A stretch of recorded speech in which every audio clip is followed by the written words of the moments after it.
میں دروازے پہ پہنچا تھا، ابھی کمرے کے دروازے پہ امام صاحب نے بلند آواز سے کلمہ پڑھا اور ان کی روح پرواز کر دی۔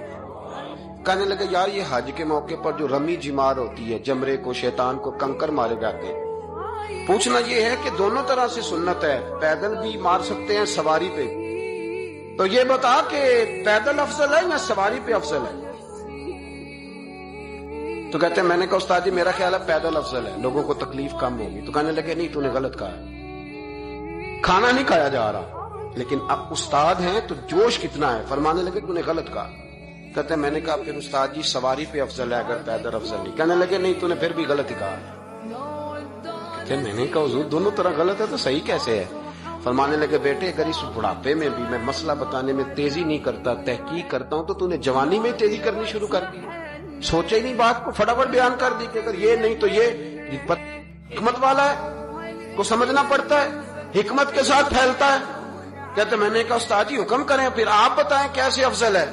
فرمانے لگے مستحب ہے، اچھا عمل ہے کہ ایک شیطان کو کنکر مار کے تو دعا مانگی جائے، اور اتنی دیر مانگی جائے جتنی دیر میں انسان 20 آیات قرآن پاک کی پڑھ لیتا ہے، اور یہ مستحب عمل ہے، یعنی کرے تو ثواب ہے، نہ کرے تو گناہ نہیں۔ مستحب ہے کہ دوسرے کو کنکر مار کے پھر دعا مانگی جائے، تیسرے کو کنکر مار کے کھڑے نہیں ہونا، دعا مانگتے مانگتے چلے جائیں۔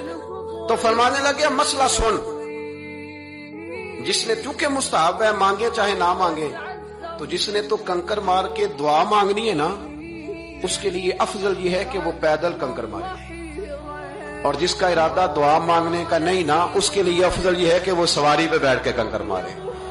تو دونوں جہتیں بدل جائیں گی۔ فرماتے ہیں اس بڑھاپے اور کمزوری میں نے امام مالک کی وہ فقاہت دیکھی، اور فرماتے ہیں جب فارغ ہو کے نا امام مالک سے میں باہر نکلا، سلام لے کے میں دروازے پہ پہنچا تھا، ابھی کمرے کے دروازے پہ امام صاحب نے بلند آواز سے کلمہ پڑھا اور ان کی روح پرواز کر گئی۔ بلند آواز سے کلمہ پڑھا، روح پرواز کر گئی۔ اتنا دین کا جذبہ، شوق، اتنا طبیعت کے اندر درد دین کے لیے کہ آخری وقت تک مسائل دین میں غوطہ زنی، کس طرح کر کے امت کو آسان دین پہنچایا جائے۔